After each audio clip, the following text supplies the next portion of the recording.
Qaamumti farra nageenya mataan isaanii tarkaanfii fudhatanii kan mootummaati jechuun waanuma barame waan ta'eef kana akka haarawaatti ilaalu. Garuu amma kun kan maatii dubbisne qaama mootummaatiin lubbuun namaa darbee hin jiru naan jechaa jirtu.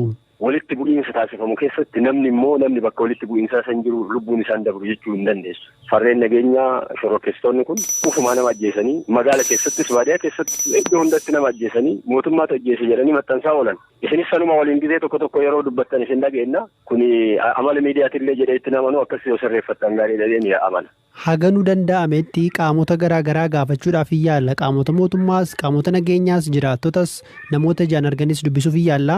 Mee asuma irratti torbanuma darbee haati tokko ati ijoollee 4 kan maatilee dubbisne kan hubanne qe'eedhumatti akka isaan ajjeefamanidha. Kun egaa bakka wal dhibdeen hidhattootaa fi qaamoleen mootummaa bakka hin jirreetti wanta raawwate kun.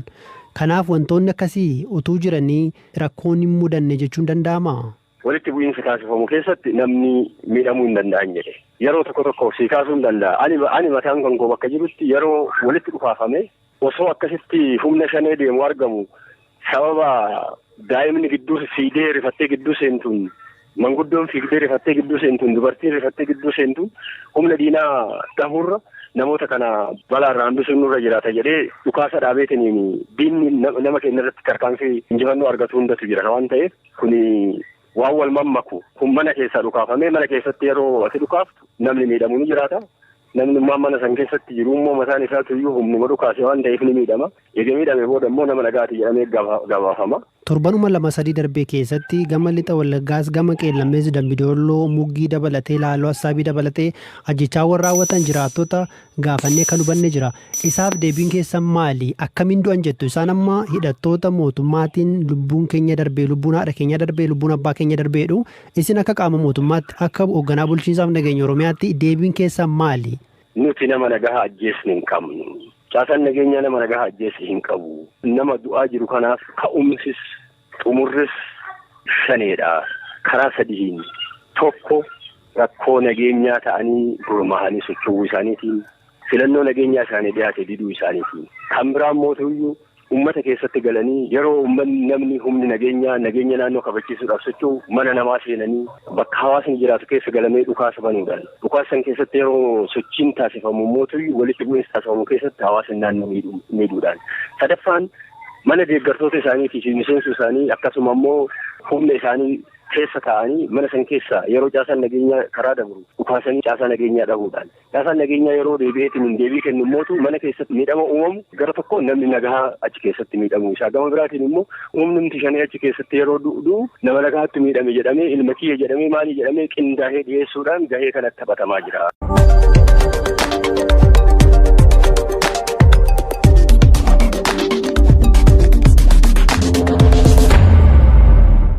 Daa'ima waggaa tokko nu qabnu obbukkee keessee utuu boqqolloo buusaa jirtu rasaasaan itti dhukaasanii dha'anii na jalaa ajjeesanii kanaan dura immoo anaan torban dura na reebanii na caccabsanii harka koo walitti hidhanii bakka shaneen jirtu beekta jedhanii reebanii na caccabsanii hojii hin danda'u ollitee gabba'uu hin danda'u anne. Eenyutu itti dhukaasee ajjeese? Waraanuma raayyaa ittisa biyyaa ofiin jedhutu itti dhukaasee na jalaa galaafate. Akkamittiin isaan ta'uu bartan? Yeroon ilaalu isaan sokkaniiru ajjeesanii sokkaniiru. Daa'imni waggaa tokko ishee qaqqabdii reeffa ishee bukkee teessee qaqqabdii achuma reeffa ishee kaafadhiyanii. Otoo maal hojjettaniiti dhukaasni kun kan irratti baname? Isheenumatti akeekanii itti dhukaasan malee humni lamaan walitti dhukaasaa ture guyyaa sana tokkollee hin jiru ganda sana keessatti. Maaliif isinitti fakkaata? Isheenis waan goote hin qabdu, anis waan an godhe hin qabu. Nuyi kaleessa yommuu fayyaa kootii fi humna kootii nan hojjedhee jiraadhaan ture. Amma immoo isaantu cabsee manatti nagashee. Ishee na gargaartu dhala koo ijoollee koo gargaartu immoo itti dabalanii na jalaa galaafatan. Qonna keessa jirti isheen malee wanti tokko hin jiru caakkaan hin jiru caakkaan guddaan nama dhoksullee hin jiru namni gamaa gamanaa qonnaa isaa qotataa hojii isaa hojjetataa darbuudhuma laqanii itti dhukaasanii ajjeesanii darbani. Jiruun keessa maal fakkaata ture? Maaliin jiraatu ture duraanii? Ani hojiin namaa hojjedha. Hojii guyyaa yommuun fayyaa qabu yommuun otoo isaan narreebin dura fayyaan qaba. Hojii namaan hojjedhee ijoollee kana qallabaa isheenis karaa ishee waan dandeesseen akkuma dandeessetti hammuma dandeessee humna isheetii nama bira ooltee waa fuutee galtii. Anis akkasuman jooree ijoollee kana mana namaa maragee yeroo bokkaan roobu mana maragee yeroo bonaammoo muka falatee humnaan jooree jiraadha ka ammoo qofaatti na dhiiftee ijoollee natti dhiiftee falattee maalan godha. Qaama mootummaarraa namni dhufee sin dubbisa jira? Namni tokkollee dhufee nun gaafanne maal godhu waan godhanoo godhaniiru maal na gaafata. Namoonni miidiyaa hawaasaa irratti maqaa keessan kaasantu jiranii namoonni deeggarsaaf isin bira dhufan jiru?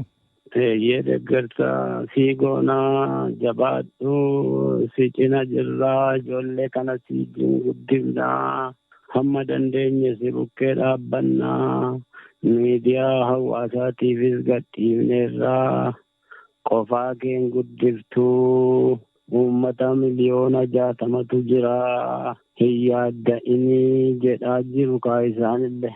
Maaliif isin reebanii jettanii turtanii? Shanee argitee taati lafa shaneen jirtu nutti ni jedhanii. Ani hojii humnaan olii gadi jooraa lafa shaneen jiru hin beeku hin argineesi. Jennaan argitee hin argine jettaa jedhanii nagarafan egaa ulee isaan ittiin nadhaanis erga gaafa sanaati Oromatti hin galle namni koo caccabee miidhamaa kooti ani miidhamaadhaanii ittuu naa dabalanii malee. Amma maal keessa jirtu? Dhukkubsatanii ciisaa jirtu moo maal keessa jirtu? Mee sana booda warraan keessan du'anii maaltu jira mee? Homtuun jiru amma ani ofii koo danda'ee yeroo biyyi deemee hojjetatu kaleessa isheetu ergan caccabee isheetu na gargaara ijoollee kana xoora turee gargaara turee amma immoo itti dabalee isheen gabbaatee sanyii guuftee ijoollee kana silaa abdii borii kanan eeggadhu kanan abdadhu ammallee na jalaa jaamsanii an abdiin koo citeeraa ijoollee kana guddisuu dadhabu. Jabaadha miti rabbi jiraate jajjabaadha rabbi jira waan isin gaafadha obsa. Ana laaloo assaabiiti ganda kellee bilbisi. Ana laaloo assaabiiti. Duraanoo naannoo sanatti maaltu ture? Hawaasa naannoo irratti akkasumatti dhukaafamaa ture moo maal naannoo sana maaltu ture mee sana dura otoo waa dhawirraa keessatti? Duraanii iddoo garaa garaatti ganda kanarrattis wal rukutaniiru ganda garbiraattis wal rukutaniiru. Garuu gaaga'amni kun uummata baay'ee miidheera yeroo sana egaa lolatu ture yeroo sana garee lamaan walitti dhukaasaa turanii egaa amma immoo omti tokko iyyuu otuu hin jiraatin rukuttaan tokko otuu hin jiraatin dhukaasi tokko otuu hin jiraatin daa'ima bukkee isheetti galaafatanii deeman. Mee dhumarratti kan isin gaafadhu haati warraan keessan hariiroo shanee wajjiniin qabdu jedhamanii akka miidhaan isinirra ga'e kaaftaniiti. Dhuguma isinoo hariiroo hidhattoota warra bosona jiran wajjiniin hariiroo qabdu? Waan tokkollee hin jiru ani hin beeku. An nama poolotikaas miti nama humna isaatiin jooree jiraatudha. Isheenis akkasii namarraallee nama dhuunfaarraallee qiimii tokko hin qabdu, jibbiinsa tokko hin qabdu. anillee akkasuma waa'ee poolitikaas waan an beeku hin qabu. Nan dhagaa walitti dhukaasan iddoo akkasiitti jechuun dhagaa malee keessatti hirmaadhee hin beeku hin dhageenyes haasaa kanan gurra kootiin dhagaa malee. Gara mana murtiittoo dhimma isaa fudhachuudhaaf yaaltaniittu amma yoonaatti maaltu jira sana booda eddaati warraan keessan du'anii? Maal egaa anoo gadda keessan jira. Silas immoo seerri komaandi poostiidha. Namni du'e hin gaafatamu. Kanaan duras namoonni du'anii turan ajjeefamanii turan waraanuma kanaan namni gaafate hin jiru. Eessattan iyyadda komaandi poostiidhaan bulu jedhaa jiru waan ta'eef lafanitti iyyaddu waaqayyotti ni iyyadha malee waaqaa isa lafa kanarratti na uumee na rakkisetti ni iyyadha malee maalittan iyyadha biraku. Maaltu akkasiniif ta'uu barbaaddu amma? Ani ijoollee kana guddisuu hin danda'u ofii kooyyuu jiraachisuu nama hin dandeenyedha. Ijoollee kana guddisuu miti keessumaa ammoo daa'ima wallaaltuu isheen waggaa tokko mar'ummaan koo na gubdu waan deemtetti fakkaatee galtuu haati keenya naan jedhee mar'ummaan koo na gubaa. Ani waan barbaadu ijoolleema kana guddisuudhaaf namni hundumtuu hamma danda'e akkana gargaaru malee maalan godhanii wanta godhu hin qabu. Ulfaadha galatooma yaadanaa kennitaniif jajjabaadhaan isiniin jedha. Dhimma keessanii namni hordofaa akka jiru qubaan qabaa. Jabaadhaan isiniin jedha. Wayyaa ta'a ulfaadhaa isinillee jiraadha.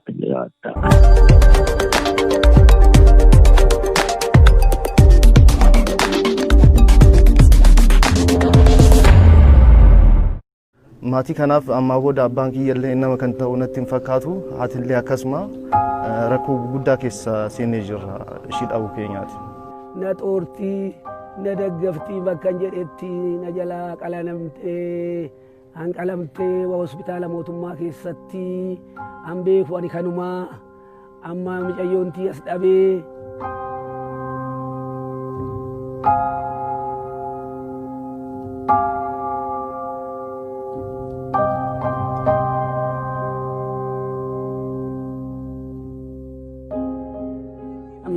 Biraanchii sanarraa kiliinikaal faarmaasiidhaan digiriidhaan eebbifamtee tokkoffaa baatee achumatti yuunivarsiitiin qaxaree maasterii kee qabachuu qabda barsiiftuu taata jedhanii Xuqur Ambassaatti erganii maasterii ishiidhaa bara 2010 irraa calqabdee haga baranaatitti barachaa turtee waxabajii kana keessa eebbifamta jedhamtee riisarchii deddeebitee Xuqur Ambassaatti hojjechaa jirti. Anallee gargaaraa turte obboleettii tiyyallee ana cinaa kan jirtu ni jirti ishillee gargaaraa turte mindaa argattu hundaa nuuf kennaa turte.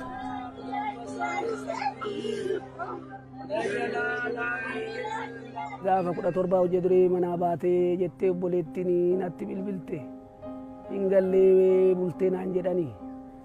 Ijoollee bira deemti gwaddanyyoota isii bira deemtee bulittiilee jennaan lakkii gwaddanyyoota kee ishii bira geenyee naan jette. Xuqur Ambassaadhaa mucayyootii irratti bilbilanii advaayizeriin ishiidhaa mucayyoon qulfii laabii keessatti hojjettu maabiraatiin hin dhifaa qulfiin cufaadhaa mucayyoon qulfii naan deebifnee eega kaleessiin arginee argitanii jedhee dawwale lakki nusiin agarree jetteeni.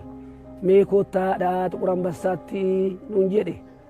Xuqur Ambassaa dhaqne Xuqur Ambassaa dhaqnu poolisiin aga dhufee banutti nuun jedhanii eegaa turree sa'aatii muraasan booda poolisiin federaalaa dhufee balbala qulfii biraatiin banne jedhanii bananii hoomudanii ilaalanii mucayyootii mormi qalamee dhiigni lafarratti gajjigee ishiin duutee ishiin qalamtee morma qalanii akka horiititti na jalaa qalanii.